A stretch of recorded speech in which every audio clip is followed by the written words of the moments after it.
এটাতে আমরা পাচ্ছি কত ভোল্টেজ 0.23 অথবা 24। দ্যাটস মিন এখানে ভোল্টেজের সমস্যা আছে।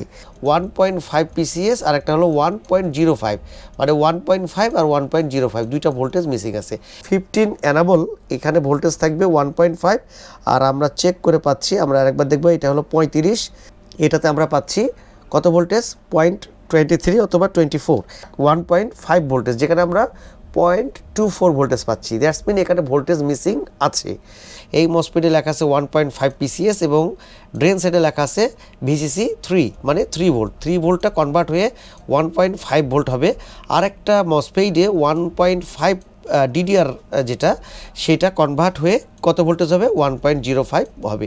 তো একটাতে আছে হচ্ছে 0.47 ভোল্ট, আর একটাতে পাচ্ছি আমরা 0.24 ভোল্ট। দ্যাটস মিন এখন আমাদেরকে দেখতে হবে যে মাদারবোর্ডের কোন জায়গাতে প্রবলেম। R1 হলো 6.6 কিলো ওহম, এখানে কিলো ওহম সিলেকশন করবেন। 6.6 আপার রেজিস্টরটা হলো 6.6, লোয়ার রেজিস্টর যেটা R2 রেজিস্টর এটা হচ্ছে 10 কিলো ওহম। এই দুটো যদি ক্যালকুলেশন করি দ্যাটস মিন আউটপুট আসবে 1.5। এই 1.5 অ্যাম্পলিফায়ারের 5 নম্বরের রেফারেন্স হিসেবে আসবে। এটার 8 নম্বরে থাকবে হচ্ছে 12 ভোল্ট, 5 নম্বরে 1.5 ভোল্ট। সবাইকে স্বাগতম ডেস্কটপ মাদারবোর্ডের আরও একটা নতুন ভিডিওতে। Gigabyte 821 motherboard. তো এই মাদারবোর্ডটা, এটা হচ্ছে মাদারবোর্ডের মডেল। আর প্রবলেমটা কি, নো ডিসপ্লে ইস্যু। তো নো ডিসপ্লে ইস্যু আছে কি না সেটা আমরা যদি দেখতে চাই, আমরা কিবোর্ড কানেকশান দিয়ে রাখছি এবং এখানে যদি আমরা ক্যাপস লকটা দেখাই, দেখবেন যে ক্যাপস লকে কোনো নামলক ক্যাপস লকের বাতিতে কোনো লিড জ্বলতেছে না। তো এটা নো ডিসপ্লে থাকার আরেকটা রিজন হচ্ছে এখানে যদি আমরা দেখি রিসেট যে বাতিটা আছে সেটা জ্বলতেছে। তো রিসেট যদি কোনো কারণে আমরা জানি মাদারবোর্ড যদি রিসেট না হয় তাহলে সেই মাদারবোর্ড কখনোই ডিসপ্লে আসবে না। এবং এই মাদারবোর্ডগুলোর স্টেপ বাই স্টেপ আমাদেরকে চেক করতে হবে যে কোন ভোল্টেজটা মিসিং আছে। সেই ক্ষেত্রে আমরা খুব সহজে এগুলোকে ট্রেস আউট করতে পারবো। তো এটা হচ্ছে গিগাবাইট 821 মাদারবোর্ড এবং এটার হচ্ছে মাদারবোর্ডের বোর্ড ভিউ। তো রিসেট যে হচ্ছে না, আমরা ভোল্টেজগুলোকে আগে চেক করব। সেটার জন্য আমরা কি কাজ করব, আমরা মিটারটাকে নিলাম। আমি আসলে একাই ভিডিও করতেছি, যার কারণে একটু হয়তো আপনাদের দেখতে অসুবিধা হতে পারে। তো যাই হোক, একটু কষ্ট করে দেখবেন। আমরা প্রথমে র্যাম ভোল্টেজটা দেখব যে র্যাম ভোল্টেজটা ঠিকঠাক আছে কিনা। তো র্যাম ভোল্টেজটা 1.5, তো আমরা দেখতে পাচ্ছি 1.49 এই ভোল্টেজটা আছে। যেহেতু এটা DDR3 র্যাম, সেহেতু আমরা এটা দেখতে পারলাম যে এই ভোল্টেজটা আছে। এছাড়াও আমরা দেখব চিপসেটের ভোল্টেজ এবং হলো 1.05 ভোল্টেজ আমরা রাখছি। এখানে যে মসফেটটা আছে সেই মসফেটে আমরা ভোল্টেজ দেখতে পাচ্ছি 0.47 ভোল্টেজ। আর এখানে একটা মসফেট দেখতে পাচ্ছি, এই যে এইখানে যে মসফেটটা দেখতে পাচ্ছি, এই মসফেটের ভোল্টেজ যেটা আমরা চেক দেব যে কত আসতেছে। এখানে ভোল্টেজটা আসতেছে হচ্ছে, আমি রাখছি দেখেন 24। আমি আরেকবার ভালো করে প্রপটা রাখতেছি, রেখে আপনাদেরকে দেখাবো যে কত আসতেছে 24। তো অ্যাকচুয়ালি এটাতে কত থাকবে আসেন সেটা আমরা দেখি। দেখার পরে এই মাদারবোর্ডটা কেন নো ডিসপ্লে ইস্যু হয়ে আছে সেটা আমরা চেক করতে পারবো। ভিকোর আছে কিনা সেটাও আমরা চেক করব। ভিকোরে আমরা চেক করতেছি, এখানে 1.72 ভোল্টেজ ভিকোর কিন্তু আছে। আমরা এই মসফেটে রাখবো 1.71। আচ্ছা, আমি যেখানে মসফেটগুলোতে রাখছি এগুলো কিসের মসফেট, সেই মসফেটগুলো যদি আমরা দেখতে যাই তাহলে আমরা এখান থেকে দেখতে পাবো যে এই মসফেটগুলো কি। এই যে কয়েলগুলো আমরা দেখতে পাচ্ছি, এই যে DL1, এই যে DCL1 এবং DBL1, এগুলো হচ্ছে অ্যাকচুয়ালি আমরা যদি ক্লিক করি এখানে আমরা দেখতে পাবো মানে ভিকোর বলতে সিপিইউ কোর, তার মানে এই মাদারবোর্ডের সিপিইউ কোর ভোল্টেজ আছে। তো সিপিইউ কোর ভোল্টেজ থাকার পরেও এখানে আমরা দেখতে পাচ্ছি রিসেট এটা হচ্ছে না এবং এটা নো ডিসপ্লে ইস্যুতে আছে। আর এখানে কিন্তু আরেকটা লিড আমরা দেখতেছি আই রেডি, এটা কি হচ্ছে, এটা জ্বলে আছে। তো এটা যে নো ডিসপ্লে ইস্যু হয়ে আছে, এই যে ক্যাপস লক আমি দিচ্ছি কোনো রকম আসতেছে না, নাম লক দিচ্ছি নাম লকেও আসতেছে না। তো এই মাদারবোর্ডের আসলে এই প্রবলেমটা কি, তো আমরা অনেক সময় মাদারবোর্ড পাই যে এই যে বায়োসগুলো আগে করা থাকে। তো ভাই বায়োস করার আগে এই মাদারবোর্ডে কিন্তু ভোল্টেজ মিসিং আছে। আমরা যদি ভালোভাবে চেক করি তাহলে বুঝতে পারবো যে এই মাদারবোর্ডে ভোল্টেজ মিসিং আছে। কোথায় ভোল্টেজ মিসিং আছে সেই জিনিসটা আমরা দেখতে গেলে আমি যেই জায়গাটা এখানে মাপ দিলাম, সেটা হচ্ছে এখানে দেখায় এই যে এইখানকার মসফেট একটা চেক দিছি এবং এখানকার একটা মসফেটের চেক দিছি। এই মসফেটগুলো কি ছিল আসেন সেটা দেখি, তারপর এখান থেকে ডায়াগ্রামটা আমরা দেখব এবং সেই ডায়াগ্রাম থেকে আমরা বোঝার চেষ্টা করব যে আমরা কোন কোন ভোল্টেজ আমরা পেয়েছি। এটা হলো 1.5 পিসিএস ভোল্টেজ, যেটা আমি সোর্সে আমার এখানে আসবে। এটা হলো 1.5 এবং এই ভোল্টেজটা তৈরি হবে ভিসিসি 3, মানে এটা ড্রেন সাইডে থাকবে হচ্ছে 3 ভোল্টেজ, এটা ড্রেন সাইডে থাকবে 3 ভোল্টেজ এবং এই যে 3 ভোল্টেজ আমরা পাচ্ছি, আর এই পাশে সোর্স সাইডে থাকবে হচ্ছে 1.5 ভোল্টেজ, যেখানে আমরা 0.24 ভোল্টেজ পাচ্ছি। দ্যাটস মিন এখানে ভোল্টেজ মিসিং আছে। তো ড্রেন সাইডে আমরা দেখব 3 ভোল্টেজ পেলাম আর এখানে 0.24 এই ভোল্টেজটা পেলাম। এই সোর্স সাইডে পেলাম হচ্ছে 0.24 ভোল্টেজ। যেহেতু একাই ভিডিও করতেছি গাইস, এটা হয়তো একটু আমার সাউন্ডের সমস্যা হতে পারে, তো আপনারা একটু কষ্ট করে হয়তো শুনবেন। আরেকটা মসফেট আমি চেক করছি, যেটা হলো DDR 1.5, যেটা আমরা র্যাম ভোল্টেজ বলতেছি। এই যে র্যাম ভোল্টেজটা আমরা পেলাম, এই ভোল্টেজটা এই মসফেটে আসবে, এই যে এখানকার মসফেটে আসবে এবং এইটা চিপসেটে যাবে। তো র্যাম ভোল্টেজটা ঠিক আছে এবং সোর্স সাইডে এটা আসবে, কত আসবে দেখেন এখানে আছে 0.47। তো 0.47 মানে দুইটা ভোল্টেজই মিসিং আছে। কোন দুটা ভোল্টেজ মিসিং আছে? একটা হলো 1.5 ভোল্টেজ, 1.5 ভোল্টেজ, আর একটা কোন ভোল্টেজ, যেটা র্যাম থেকে যে ভোল্টেজটা হবে এই ভোল্টেজটা 1.05 পিসিএস ভোল্টেজ। তাহলে আমরা মাদারবোর্ডে দুইটা ভোল্টেজ মিসিং পাচ্ছি, একটা 1.5 ভোল্ট আর একটা হলো 1.05 ভোল্ট পিসিএস। ঠিক আছে, এই দুইটা ভোল্টেজ আমরা মিসিং পাচ্ছি অথবা মানে পরিপূর্ণভাবে হচ্ছে না। এখন এইগুলোকে কন্ট্রোল করে কে সেটা আমরা দেখব, যে এই ভোল্টেজগুলোকে কন্ট্রোল করে কে। ভিসিসি 3 এইটা থেকে সোর্সে আসবে 1.5 পিসিএস, 1.5 পিসিএস দুইটা ভোল্টেজ আপনারা একটু খেয়াল রাখবেন, 1.5 পিসিএস আর একটা হলো 1.05, মানে 1.5 আর 1.05 দুইটা ভোল্টেজ মিসিং আছে। এটার নাম্বার হচ্ছে Q26। আমরা চলে যাব ডায়াগ্রামে। তো ডায়াগ্রামে যদি আমরা আসি, এখানে আমরা দেখতে পাবো, যেহেতু আমি একাই ভিডিও করতেছি বলতেছি যে একটু আপনাদের হয়তো দেখতে অসুবিধা হতে পারে অথবা সাউন্ডেরও সমস্যা হতে পারে, একটু কষ্ট করে আপনারা দেখবেন। তো এখানে আমরা দেখতে পাচ্ছি একটা অ্যাম্পলিফায়ার এবং এটা একটা মসফেট। এই মসফেটে লেখা আছে 1.5 পিসিএস এবং ড্রেন সাইডে লেখা আছে ভিসিসি 3, মানে 3 ভোল্ট। 3 ভোল্টটা কনভার্ট হয়ে 1.5 ভোল্ট হবে। আর একটা মসফেটে 1.5 DDR যেটা, সেটা কনভার্ট হয়ে কত ভোল্টেজ হবে? 1.05 হবে। তো একটাতে আছে হচ্ছে 0.47 ভোল্ট আর একটাতে পাচ্ছি আমরা 0.24 ভোল্ট। দ্যাটস মিন এখন আমাদেরকে দেখতে হবে যে মাদারবোর্ডের কোন জায়গাতে প্রবলেম। দুইটা ভোল্টেজ মিসিং থাকার কারণে মাদারবোর্ডটা রিসেট পরিপূর্ণভাবে হচ্ছে না এবং আই রেডি এটা কি হয়ে আছে? জ্বলে আছে এবং সেই সাথে ডিসপ্লে আসতেছে না। তো অনেক ক্ষেত্রে আমরা কি করি, আমরা হচ্ছে বায়োস প্রোগ্রাম করা শুরু করে দিই।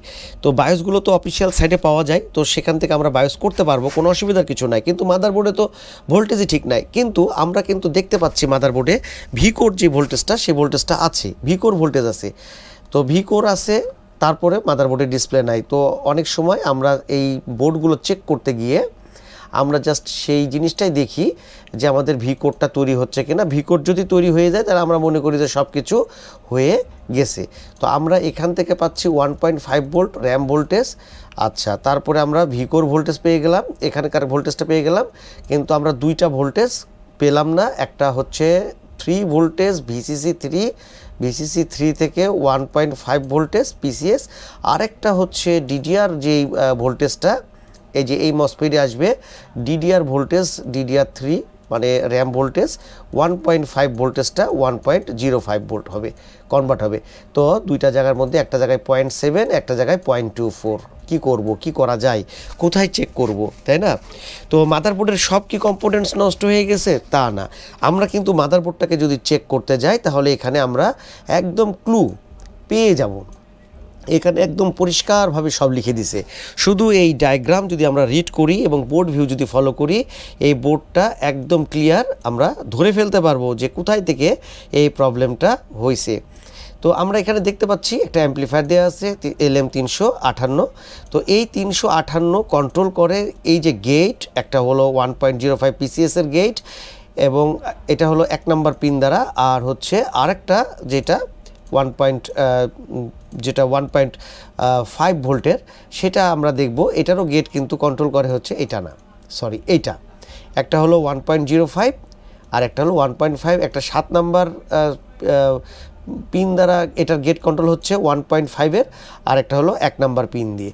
এবং এটার রেফারেন্স কি আছে, ভিসিসি ইন, ভিসিসি 15 অ্যানাবল। এই ভিসিসি 15 অ্যানাবল এটা যদি আমরা চেক করতে যাই তাহলে আমরা দেখব আয়োর 42 নাম্বার পিন থেকে এটা রিলিজ হচ্ছে।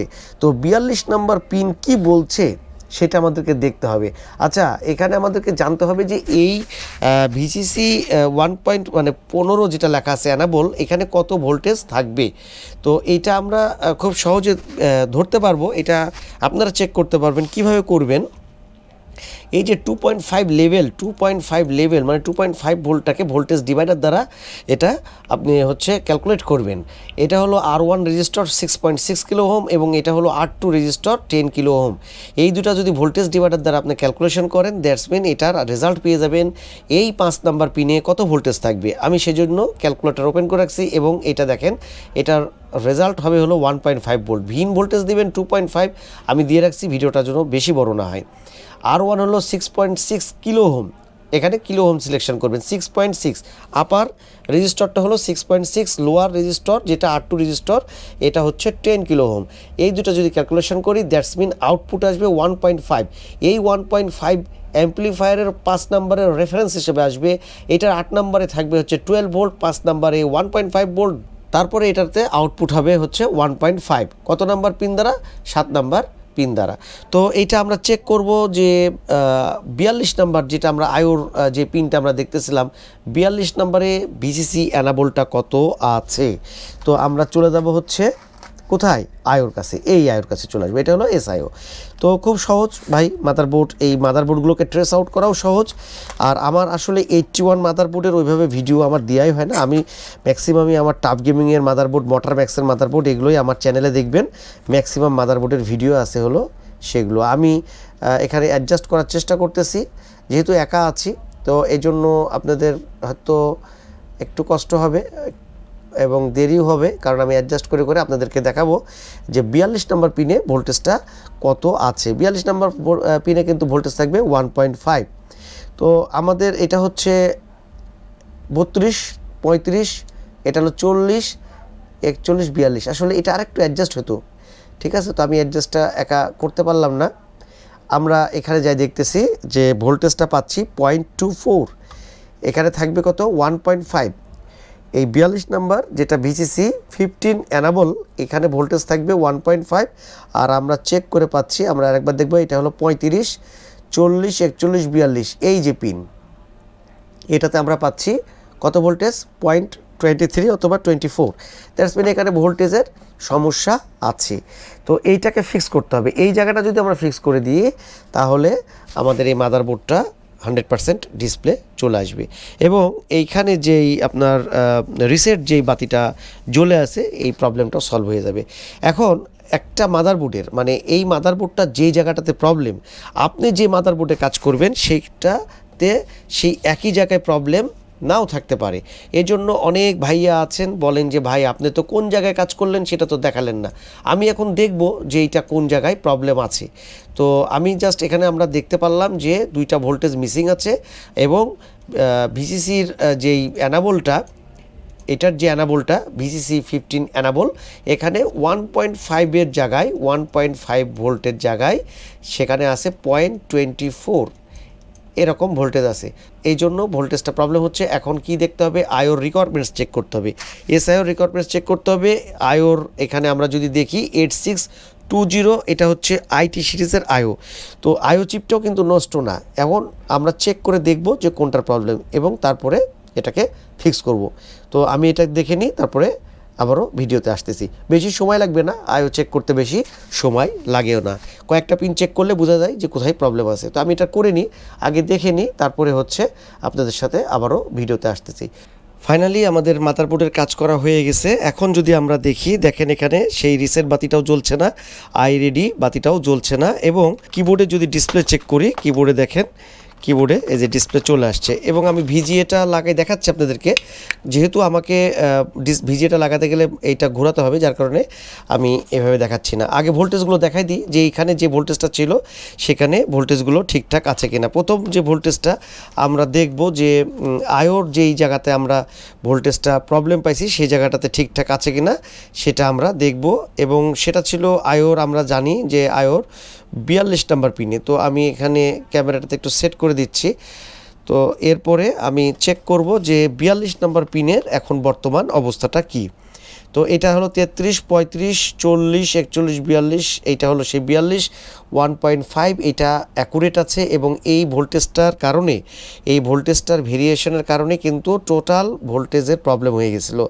তো এখন কিন্তু মাদারবোর্ডটা ঠিকঠাক আছে আয়োর 42 নাম্বার পিনে। এবার আমরা চলে যাব হচ্ছে সেই মসফেটটার কাছে। একটা হলো 1.5 এবং একটা হলো 1.05। আমি প্রপটা রাখতেছি সোর্স সাইডে রাখবো একদম 1.5। এখানে কোনো রকম আপনার কম বেশি নাই। এটা কোন জায়গায় আছে এটা হচ্ছে ঠিক আমি দেখা দিচ্ছি কোন জায়গায় আমি চেক করতেছি, এর আগে তো বললামই। এবং আরেকটা আমরা পাবো হচ্ছে 1.05। তো এটা হচ্ছে সোর্স সাইডে, যেটা কিনা ডিডিআর থেকে 1 এখানে আমাদের মিটারে শো করতেছে 1.09, মানে ভোল্টেজটা হলো 1.05। তো এই ভোল্টেজটাও ঠিক আছে। এই দুটো ভোল্টেজের প্রবলেম হয়েছিল এবং সিপিইউ কোর যে ভোল্টেজটা সেটা কিন্তু ঠিকঠাক ছিল।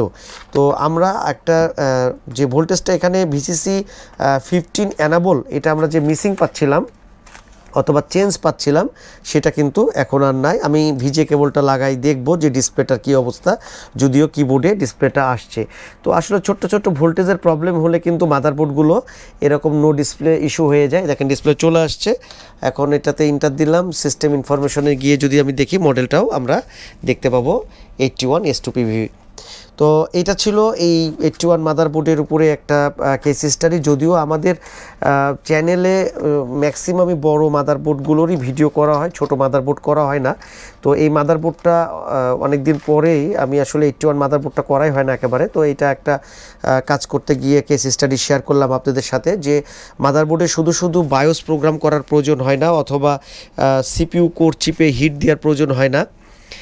স্টেপ বাই স্টেপ কাজ করতে হবে, কোন জায়গায় কোন ভোল্টেজ থাকবে সেটা দেখতে হবে এবং সে অনুযায়ী কাজ করতে হবে। এবং এইটার জন্য আপনি যেই জায়গা থেকে সহযোগিতা পাবেন সেটা হলো মাদারবোর্ডের বোর্ড ভিউ থেকে পাবেন এবং ডায়াগ্রাম থেকে পাবেন, যেটাতে সব কিছুই বলা থাকে। এমন কিছু নাই যেখানে বলা থাকে না, যেটা থেকে আপনি স্টেপ বাই স্টেপ কাজ করলে এটা সহজে ধরতে পারবেন যে এটা কত। এখানে কিন্তু বলাই আছে যে 1.5 ভোল্ট হবে, অতএব আমি এখানে 1.5 পাচ্ছি কিনা সেটা দেখব এবং কোন পিনে কত থাকতেছে সেটাও কিন্তু বলা আছে। তো এটা হলো ভিসিসি 3, মানে সুইচিংয়ের পরে 3 ভোল্ট হবে এবং সোর্স সাইডে 1.5 ভোল্ট পিসিএসের জন্য হবে। এবং আপনারা জানেন যে এই 81 মাদারবোর্ডে কিন্তু সিপিইউতে বেশি ভোল্টেজের প্রয়োজন হয় না, এটাতে 3টা ভোল্টেজের প্রয়োজন হয়। একটা র্যামের ভোল্টেজ নেয়, একটা ভিসিসি এসটি নেয় এবং হচ্ছে একটা ভি কোর নেয়। তো এইটাও যদি আপনি দেখতে চান, জানতে চান, আমি বললাম যে সব কিছু লেখা থাকে। তো এটার জন্য আমরা যদি সিপিইউর কাছে যাই, সিপিইউর যদি পাওয়ারের কাছে যদি যাওয়া যায়, তাহলে এখান থেকে আপনি দেখতে পাবেন যে সিপিইউতে কয়টা ভোল্টেজের প্রয়োজন হয়।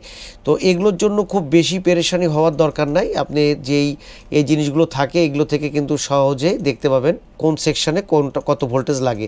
এটা হলো ভি কোর। তো এখানে লেখা আছে সিপিইউর জন্য দরকার হয় হলো ভি কোর মানে হলো সিপিইউ কোর, যেটা আমরা 1.7 ভোল্টেজ পাচ্ছি এখান থেকে। এবং সেই সাথে আমরা এখানে লাগবে হচ্ছে ভিসিসি এসটি, এই ভোল্টেজটার প্রয়োজন হবে। এবং সেটার সাথে আরেকটা লাগবে হচ্ছে র্যামের যে ভোল্টেজ ডিডিআর 1.5, এই ভোল্টেজটা। এবং এই ভোল্টেজটার প্রয়োজন আছে কি না অথবা হচ্ছে কিভাবে সেটা আপনি তখন দেখতে পাবেন কোথায় থেকে, সেটা দেখতে পাবেন হচ্ছে বোর্ড ভিউ থেকে। এই যে বোর্ড ভিউ, এখান থেকে আপনি দেখতে পাবেন, যেমন এটা দেখেন লেখা আছে L3 DDR15, মানে র্যামের 1.5 ভোল্ট। এবং এইটা দেখেন সিপিইউ LG 1150 এখানে চলে গেছে, তার মানে এই 1.5 ভোল্টেজটা সরাসরি সিপিইউতে চলে গেছে। তো এইভাবে যদি কাজ করা যায় তাহলে বোর্ডগুলোকে খুব অনায়াসে, খুব সহজেই এগুলোকে কিন্তু সলভ করা যায়। কোন পিনে কত ভোল্টেজ থাকবে আপনি নিজেই বুঝতে পারবেন, ডায়াগ্রাম এবং বোর্ড ভিউয়ে বলা থাকে। তো যাই হোক, অনেক বড়ই হয়ে গেল ভিডিও, সাথে থাকলেন, দেখলেন, এই জন্য অসংখ্য ধন্যবাদ। আর এই ধরনের যদি কেস স্টাডি ভিডিওগুলো চান অবশ্যই কমেন্ট করবেন। আমাদের চ্যানেলে যদি নতুন হয়ে থাকেন তাহলে অবশ্যই সাবস্ক্রাইব করবেন, ভিডিও ভালো লাগলে লাইক দিবেন। তো কথা হবে গাইস অন্য কোনো ভিডিওতে, সে পর্যন্ত সবাই ভালো থাকবেন, সে আশায় আজকের মতন আল্লাহ হাফেজ, আসসালামু আলাইকুম।